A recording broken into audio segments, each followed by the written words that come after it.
El domingo 30 de agosto de 1998, 11 semanas después de que Michael Jordan ganara su último título de NBA, un Jordan completamente diferente obtendría su primer triunfo, pero en unas circunstancias ligeramente diferentes a las del otro lado del Atlántico.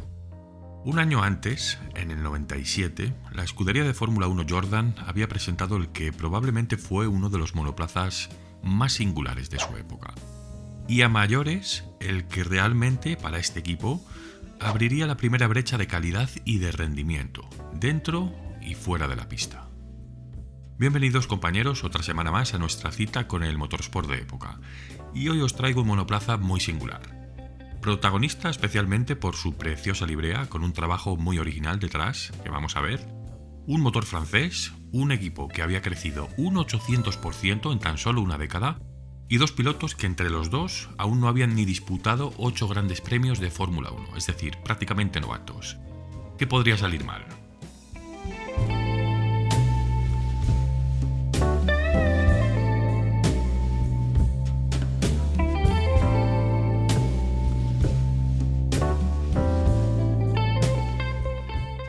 El equipo de Fórmula 1 Jordan Grand Prix fue fundado en 1991 por el extravagante irlandés Eddie Jordan. Un tipo que, sin lugar a dudas, aportó una importante nota de color y de sentido común a la categoría reina. Desde que la Fórmula 1 dejó de ser un deporte para convertirse en negocio, Eddie Jordan posiblemente fue el único empresario que logró ejecutar un equipo con cierto éxito, siendo su accionista mayoritario. Eso, ligado a su carismática personalidad, hizo que se ganara rápidamente el apoyo y la admiración de todo el público. Como os decía, la temporada 97 supuso un cambio radical en esta casa. Eddie Jordan lo venía planeando todo desde el año anterior, y la efectividad en las labores de desarrollo comenzaron a notarse cuando el equipo pasó de 43 empleados a 250, poco salto. Para ello se habían ejecutado algunas maniobras estratégicas, como el fichaje de Ralf Schumacher, que sería entonces un rookie bastante notable, y que además facilitaría al equipo $8 millones procedentes de Bitburger, que entonces era el patrocinador del piloto alemán. Vale, ya hemos dicho que la reestructuración de este equipo ya se había iniciado durante 1996, un año antes. Trevor Foster se había instaurado como director general de operaciones, Adrian Rowlands dirigía las labores de fábrica y Paul Cox se haría cargo de la oficina de diseño, lo que permitía aliviar la enorme carga de trabajo que había estado soportando hasta ahora en solitario el diseñador Gary Anderson. Al mismo tiempo, las instalaciones del equipo, que estaban construidas al otro lado de la carretera del circuito de Silverstone, en Northamptonshire, se habían estado ampliando a lo largo de los últimos 12 meses también, aportando nuevos bancos de pruebas, máquinas de corte, y durante el mes de noviembre también se adquirió el antiguo túnel de viento de Brackley, que estaba a tan solo 8 kilómetros de esta sede central del equipo. La inversión aglomeró también la modernización de todo el equipamiento informático, lo que ahora implicaba empezar a trabajar también con la dinámica de fluidos computacional o los análisis de tensiones finitas. Toda esta infraestructura harían que el equipo pudiera dar un salto impagable en las labores, especialmente las de simulación, en unos tiempos en los que la FIA ya había comenzado a restringir en cierta medida este tipo de pruebas. Ahora el nuevo Jordan 197 podría nacer como un monoplaza único que ocuparía un lugar especial en la historia, porque realmente en esos momentos estaba construyendo para ser el primero, de verdad, que obtuviese una victoria para el equipo, un primer puesto de Gran Premio. Bueno, a decir verdad, no había demasiado tiempo para comenzar a utilizar todo este equipo desde cero, de manera que las labores se inician desde las cenizas del controvertido Jordan 196, el monoplaza del año anterior, bastante complicado por cierto, y en el que Martin Brundle protagonizó un brutal accidente en el GP de Australia. A pesar de las imágenes, Brundle salió ileso, se fue corriendo al box, no os preocupéis. Pero el 197 era un vehículo mucho más ajustado, con mucha más precisión, y tenía además una aerodinámica mucho más eficiente. Todo el paquete aerodinámico, como os digo, era nuevo en su totalidad, con pontones más cortos, una cubierta de motor de nuevo diseño y otros cambios que detallaban la línea central de la carrocería. Incluso, en algún punto, a través de varios estudios, Gary Anderson comprobó que durante la temporada anterior, en el 196, el casco del piloto no permitía la toma del motor la entrada de un flujo de aire óptimo. Esto es otro de los puntos clave que corrigieron en el 197, permitiendo que el nuevo propulsor ahora, mejor ventilado, obtuviese hasta 10 caballos adicionales. ¿Y de qué motor estamos hablando? Pues del mismo bloque V10A12 de 3 litros que ya había suministrado la temporada anterior Peugeot Sport, pero también con varias modificaciones que marcarían la diferencia en este caso. La división francesa se había ido aleccionando durante las temporadas 95 y 96, y sí, la arquitectura era la misma, una V de 72 grados. Pero ahora el bloque era más bajo, más ligero y más potente. Serían en este caso 750 caballos a 15.500 vueltas, frente a los 720 declarados en la versión 196 del año anterior. Esta era una nueva evolución que pasó a llamarse A14. Habían pasado del A12 al A14. Bueno, se saltaron el 13 por razones obvias, yo creo. Recordar que Peugeot venía de un consorcio fallido con McLaren a finales del 94 y a partir del 95 comienza la asociación con Jordan, la cual empezó truncada ya que aquel primer año registraron 16 abandonos a lo largo de la temporada. Puntualizar también que el ADN original de estos bloques V10 de Peugeot Sport databa de 1990, durante la magnificencia del Grupo C. Todos los trabajos posteriores habían partido de aquellos planos, de aquel proyecto original, pero se había modificado la V original de 80 grados a 72. En este caso, Peugeot no estaba muy satisfecha con el rendimiento que habían dado los Jordan en el 95, como os decía, básicamente porque estaban suministrando al equipo uno de los motores más potentes de la parrilla realmente, y no estaban aprovechando esa tecnología, según ellos. O quizás esto era una excusa para ir allanando el terreno de 1998, donde ya tenían confirmado un nuevo contrato con la nueva escudería del campeón del mundo francés Alain Prost. Algo así como en plan, vete haciéndote la idea de que me voy.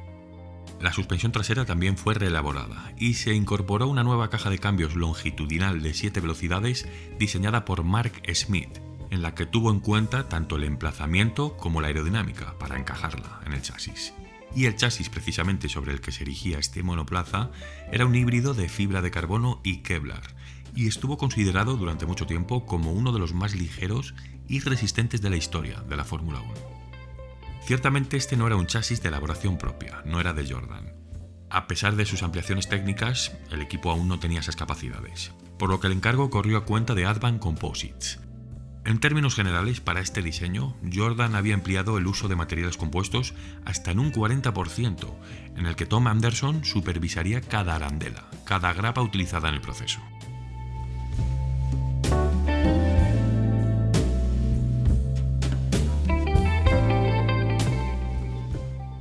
En este punto se comienza a rumorear que Peugeot estaba ejerciendo ciertas presiones internas para que el equipo cerrara el fichaje del piloto francés Jean Alesi.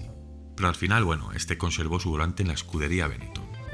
Entonces hubo reuniones con Olivier Panis, Harald Frentzen, Jos Verstappen o Mika Häkkinen, que entonces tenía Keke Rosberg como manager.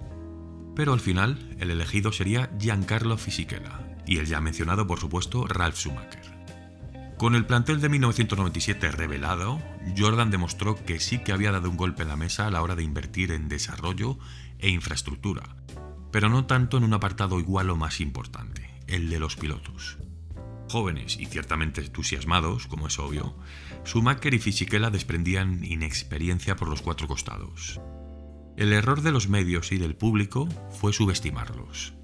Fisichella impresionaba con un cierre de temporada con 20 puntos y Ralf Schumacher lo haría con 13. Quizás lo más cerca que estuvieron de lograr aquella primera victoria fue en el GP de Alemania de 1997, donde Fisichella llegó a liderar durante una parte de la carrera y parecía estar en disputa por la victoria, antes de que un pinchazo le llevara a boxes y terminara con la esperanza. Bueno, en resumen, Jordan había completado la mejor temporada de su historia, con un total de 33 puntos, lo que le posicionaba además en el puesto número 5 del campeonato de constructores, únicamente por detrás de los pesos pesados de la serie, Williams, Ferrari, Benetton y McLaren Mercedes. Sin embargo, aquella primera victoria no llegó aquel año, sino en 1998. Os lo comentaba justo al principio de este capítulo. El 98 seguiría siendo un año de cambios y de transición. Damon Hill sustituiría a Fisichella, Honda Mugen suministraría las mecánicas en lugar de Peugeot Sport y Mike Gascoigne ocuparía el despacho de Gary Anderson como director técnico del equipo. Pero esperar, que aunque parezca que hemos terminado, que ya nos vamos, aún no hemos destacado todos los aspectos de este Fórmula 1. Lejos del rendimiento puro, su brillante libre amarilla, con una cabeza de serpiente representada en la parte frontal, Marcó un antes y un después en las decoraciones que tanto caracterizaban a los corsarios de esta categoría. Jordan contaba entonces hasta con 20 patrocinadores, pero el respaldo financiero principal procedía del patrocinador Benson & Hedges. Este ingenio visual había nacido del talento y de la creatividad del equipo de marketing, que entonces estaba liderado por Mark Gallagher. Y es que no solo adoptaron un diseño que iba más allá de lo convencional, sino que además escondía mucho ingenio, veréis. Durante la década de los 90 en algunos países se comenzaron a introducir algunas restricciones con respecto a la publicidad del tabaco. Esto evidentemente impedía que algunos monoplazas no pudiesen lucir sus libreas naturales. Bueno, Benson & Hedges era una marca de tabaco británica, y en algunos GPs como el de Alemania o el de Reino Unido, ya entonces estas publicidades estaban vetadas. Lo que hizo el equipo de marketing fue fantástico, fue genial, y diseñó diferentes eslogans para las libreas. En el caso del Jordan 197, que era el de la serpiente, colocaron una leyenda que decía "Bitten and Hisses", que se traducía en picadura y silbidos, haciendo referencia a una cascabel, un tipo de serpiente venenosa muy conocida, que todos sabemos. Y al año siguiente, en el Jordan 198, la librea era similar en coloración, pero la serpiente se sustituyó por la cabeza de una abeja. Un diseño también precioso y original que en este caso rizaría "Buzzing and Hornets", que en español sería algo así como zumbido y abejas.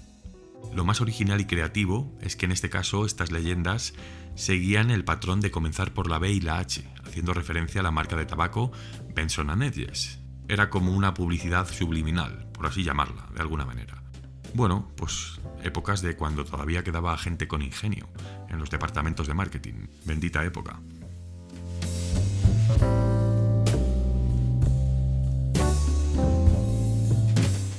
He sabido que Eddie Jordan lleva tiempo pasando una grave enfermedad y ojalá pueda superarla. Desde aquí le mandamos mucho ánimo, mucha fuerza para intentar lidiar con aquello.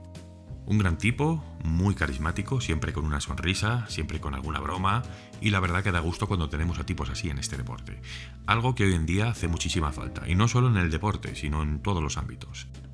Volvemos a la Fórmula 1. No sé por qué, cuando llevo ya unas cuantas semanas sin tratar esta categoría, luego la disfruto muchísimo, muchísimo.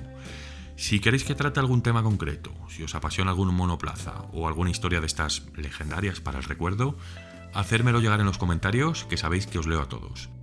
Como siempre, seguidme en redes para más contenido, y si queréis y consideráis que el canal merece un apoyo extra para poder seguir estando en esta carrera de fondo, podéis haceros miembros por tan solo €1 al mes. Gracias siempre por vuestro tiempo, amigos. Nos vemos el domingo, 21:00.